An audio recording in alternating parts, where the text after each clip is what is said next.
Hello everyone, welcome back to my channel Priyanka's lifestyle. তো আজ হচ্ছে 15 আগস্ট, ইন্ডিপেন্ডেন্স ডে। তো সেই নিয়ে আমরা আজকে একটু বাড়িতে সেলিব্রেশন করব, তারপর আমরা ঘুরতে বেরোবো। তো তোমাদের সাথে সবই শেয়ার করব। তো চলো ভিডিওটা স্টার্ট করা যাক, আর তোমরা ভিডিওটা দেখতে থাকো।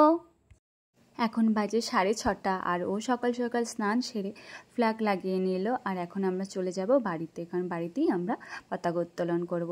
তো এখন চলে এসেছি বাড়িতে। তো এখন এখানে আমরা সবাই রেডি করছি, আর এদিকে দাদা আমাকে ব্যাচ লাগিয়ে দিচ্ছে। আমি আর কিছু রেডি করতে পারিনি, ওদিকে বৌদি ভাইরা সবাই মিলেই ওরা সব কিছু করছে। অ্যাকচুয়ালি বাচ্চারাই সব কিছু করে।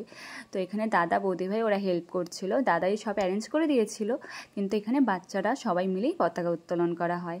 তো এখানে দেখো সবাই মিলে বেলুন ফোলানো হচ্ছে, আর এদিকে মাকে এখন ব্যাচ লাগিয়ে দেওয়া হচ্ছে।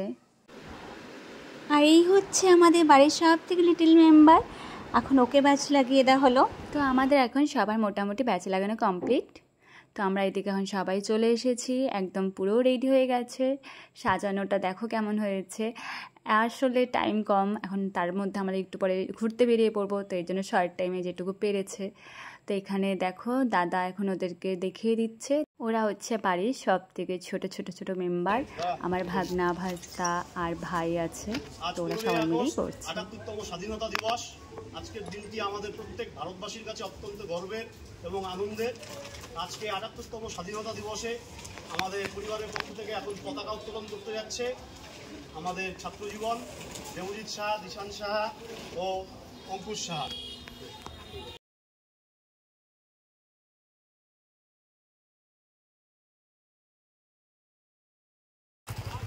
বন্দে মাতরম, বন্দে মাতরম, বন্দে মাতরম।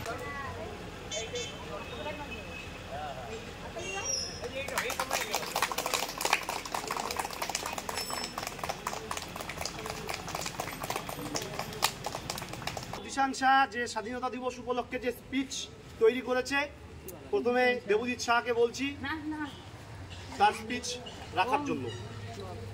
সবার প্রথমেই সবাইকে জানাই স্বাগতম। আজ 15 আগস্ট ভারতের ৭৮তম স্বাধীনতা দিবস। আজকের এই দিনে সবাইকে জানাচ্ছি আজকের দিন উপলক্ষে ওরা যে যার মতন স্পিচ তৈরি করেছে, তো সেগুলোই সুন্দর করে বলল। আগেকার সময়ে আমরা এতটা পারতামই না, সাহসী পেতাম না, কিন্তু ওরা তাও কত সুন্দর করে বলল। তো এখানে এখন আমাদের সব কমপ্লিট হয়ে গেল। তো চকলেট দিয়ে দিল দাদা সবাইকে। তো এখন আমরা বেরিয়ে পড়বো ঘুরতে, কি মজা। তো সবাই এদিকে রেডি হয়ে গেছে ঘুরতে যাওয়ার জন্য। তো এখন আমরা রওনা হব। আমরা এখন আবার একটু দাঁড়িয়ে পড়লাম, মানে আখের রস দেখেছি, তো আখের রস দেখে খেতে ইচ্ছে করলো, তো সেই জন্য দাঁড়িয়ে পড়লাম। আর খুবই গরম পড়েছে, গরমে আখের রস সেরা। আজকে আমরা ঘুরতে যাচ্ছি হলো বাবা মা দাদা বৌদি আর আমরা। তো ফ্যামিলির সবাই মিলে ঘুরতে যাওয়ার মজাই আলাদা, টোটাল ফ্যামিলি থাকলে আর কি লাগে। তো তোমাদেরকে বলাই হয়নি আমরা কোথায় ঘুরতে যাচ্ছি। আমরা ঘুরতে যাচ্ছি হলো কুমাই আর রকি আইল্যান্ড। রকি আইল্যান্ড এর আগেও আমি গিয়েছি, তো আবার যাচ্ছি, জায়গাটা খুবই ভালো লাগে। আর কুমাইটা যাওয়া হয়নি, তো আজকে একটা নতুন স্পট দেখবো, সেটা হলো কুমাই। দেখি কেমন লাগে গিয়ে। রাস্তাটা দেখো কত সুন্দর। যখন বের হলাম কি গরম, আর এখন ওয়েদার পুরো চেঞ্জ, মানে ঝিরিঝিরি বৃষ্টি হচ্ছে, একদমই গরম ভাবটা চলে গেছে। হালকা হালকা মানে প্রায় বলতে গেলে ঠান্ডা ঠান্ডাই লাগছে এখন। তো কি সুন্দর ওয়েদার, আর এই ওয়েদারে কার না ভালো লাগে বলো। তো এখন আমি তো এই ঝিরিঝিরি বৃষ্টি দেখে নেমেই পড়েছিলাম, তো নেমে একটু ফটো টটো তুলে নিলাম। তো এখন আমরা কাছাকাছি প্রায় চলে এসেছি কুমাইয়ে। আর দেখো বৃষ্টি হচ্ছে, আবার খুব জোরে বৃষ্টি থাকলে তো সমস্যা, ঘুরতে পারবো না। বৃষ্টিটা যেন এমনই থাকে, খুব জোরে হলে ঘোরাটাই নষ্ট হয়ে যাবে। এখান থেকে কুমাই আর 1 কিলোমিটার। দেখো সামনেই একটা শিব মন্দির, এই সিঁড়ি দিয়ে বেয়ে উঠতে হয়। তো আমরা এখন শিব মন্দিরে ঢুকলাম না, ভেবেছি ফেরার পথে ঢুকবো। তো এই তো আমরা কুমাইয়ের কাছাকাছি চলে এসেছি, এই তো কুমাই স্পট। তো দেখো জায়গাটা কীরকম, জায়গাটা মানে যতটা ছবিতে দেখেছি তার থেকে দ্বিগুণ বেশি সুন্দর। ছোট্ট একটা গ্রাম, আর পাহাড়টা মানে কি বলবো, ভিউটা জাস্ট তোমাদেরকে দেখাচ্ছি, সত্যি খুব সুন্দর। যারা যারা আসেনি একবার হলেও এসো, ঘুরে যেও। সামনে সামনে একটা সুন্দর স্পট, খুবই সুন্দর জায়গা, তো তোমাদের দেখাচ্ছি। আর দেখো এখানে লেখা আছে আই লাভ কুমাই। এই হচ্ছে ভিউ পয়েন্ট, তোমাদেরকে দেখাচ্ছি, দাঁড়াও পেছন ক্যামেরা দিয়ে।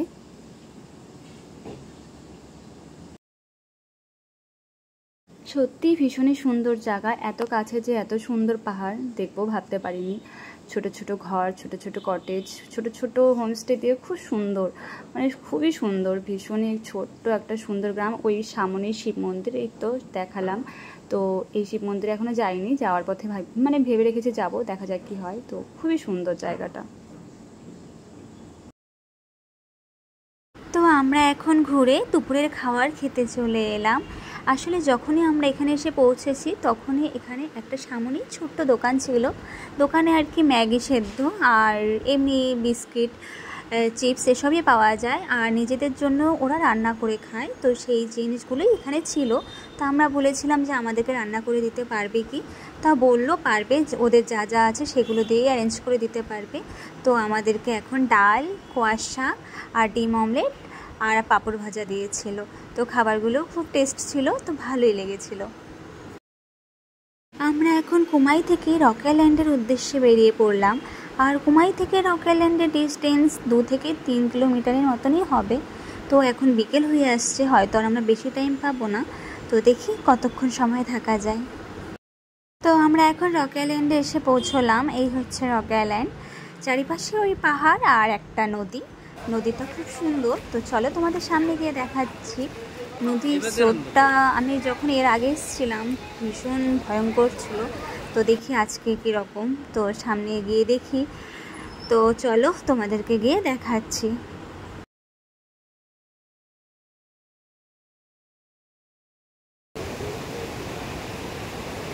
দেখো দেখাই যাচ্ছে আমি অনেকটা দূরে, সামনে জানি না যেতে পাবো কি না। স্রোত আমি এর আগে কি দেখেছিলাম, এখন আরও বেশি ভয়ঙ্কর, কিন্তু আমার খুব ভালো লাগছে। আর এরকম নদীর মানে সামনে যেতে কার না ভালো লাগে বলো, আমার তো ভীষণ ভালো লাগে। তো স্রোত খুবই ভয়ঙ্কর। অনেকবার আসা হলো, জায়গাটা খুব সুন্দর, আমাদের অনেক ভালো লাগে জায়গাটা, বারংবার আসতে। দেখো দাদাও কি সুন্দর রিভিউ দিয়ে দিল।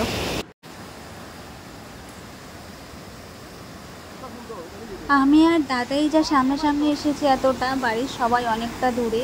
তো এখন সবাই আমাদেরকে ডাকছে, বকা দিচ্ছে এতটা কাছে এসেছি জন্য। তো ওই দেখো ওই যে বাড়ির সবাই বসে আছে আর আমরা কতটা দূরে গিয়েছিলাম। অ্যাকচুয়ালি এখানে একটা ঘটনা ঘটে গেছে, আমরা জানতাম না, সেই জন্যই আমাদের সবাই ডাকছিল আর বকাবকি করছিল। আর পাশের দোকানে যে ছেলেরা ছিল তারাও ডাকাডাকি করছিল। মানে এখানে এই মানে 1 ঘন্টা হলো, 1 ঘন্টা আগেই নাকি একটা ছেলের রিং করে পুরো নদীর জলে পড়ে গেছে, এখনও খোঁজ পাওয়া যায়নি। তো সেই কারণেই এরকম আমাদের ডাকাডাকি করছিল। তো যাই হোক, ঘটনাটা শুনে খুব খারাপ লাগলো। অ্যাকচুয়ালি ড্রিঙ্ক যে কেন করে এভাবে বুঝি না, আর এই স্রোতে পড়লে আর কি হবে। যাই হোক, এখন আমরা চা খেতে বসে পড়লাম। তো ঠান্ডা ঠান্ডা লাগছে, আর পাহাড়ে চা আর মোমো এই দুটো বেস্ট। তো এখন আমরা চা নিয়ে নিচ্ছি। আর এই দেখো বৌদি ভাই আর এই যে আমরা এখন চা খেয়ে তারপরে পাহাড়ের মানে যে জিনিসটা সব থেকে পাহাড়ে মানায় সেটা হচ্ছে মোমো। তো এই তো চলে এসেছে এখন মোমো, চা আর মোমো। পাহাড়ে কি বলবো, পাহাড় মানে চা আর মোমো। তো আমরা এখন রকি আইল্যান্ড থেকে বেরিয়ে পড়লাম, সন্ধে হয়ে গেছে আর ঠিক টাইমে আমরা বেরিয়ে পড়ছি। কিন্তু যাই হোক, ওই ঘটনাটা শুনে খুব একটা মানে কি বলি, লাস্টে একটা খারাপই লাগছিল। যাই হোক, মানে একটা আমাদের আসার 1 ঘন্টা আগে এরকম একটা ঘটনা ঘটেছে, খারাপই লাগছিল, কি আর করা যাবে। যাই হোক, আমরা দেখো আবার চলে এসেছি চায়ের এখানে, মানে বাবার এখানে নাকি চা খেতেই হবে, মাটির ভাড়ে চা খুবই ভালো লাগে বাবার খেতে, সেই জন্য দাঁড়িয়ে পড়েছে ওরা চা খেতে। আর আমি খেয়ে নিলাম ফুচকা, আর ওরা নিয়েছে চা, আমি নিয়ে নিলাম বেগুনি, কারণ আমার দুধ চা ভালো লাগে না। আমি অ্যাকচুয়ালি দুধ চা খাই না, খেলেও জাস্ট লাল চা, তাও হঠাৎই। তো এখন আমি বেগুনি খেয়ে নিলাম আর ওরা চা খেয়ে নিল। তো ওই যে আমরা চা ফুচকা যা খেলাম, যাই হোক ওই খেয়ে একেবারে আমরা কোচবিহারে চলে এসেছি, আর কোনো গাড়ি থামাইনি। তো এখন কোচবিহারে এসে আমরা একটা হোটেলে উঠলাম, মানে রাতের খাবার খেতে। তো ভাবলাম মাকে গিয়ে আবার সেই সারাদিন ঘোরার পর একটা টায়ার্ডনেস থাকি, আবার গিয়ে রান্না করা। তো সেই জন্য ভাবলাম রাতের খাবার খেয়ে একেবারে বাড়িতে চলে যাই। সেই জন্য বাবা এখন রুটি আর তড়কা অর্ডার করেছিল আর ডিম অমলেট। তো বাবাতে নিরামিষ জন্য বাবার মিষ্টি নিয়েছিল। তো এখন আমরা রাতের খাবার খেয়ে একেবারে বাড়িতে চলে যাব। তো আমাদের এখন খাওয়া দাওয়া সব কমপ্লিট, এখন আমরা বাড়িতে চলে যাব। তো এখানেই আমি ভিডিওটা শেষ করছি। আর চ্যানেলটিকে কিন্তু অবশ্যই সাবস্ক্রাইব করে দিও। আর এই ভিডিওটা কেমন লাগলো জানিও। তো টাটা।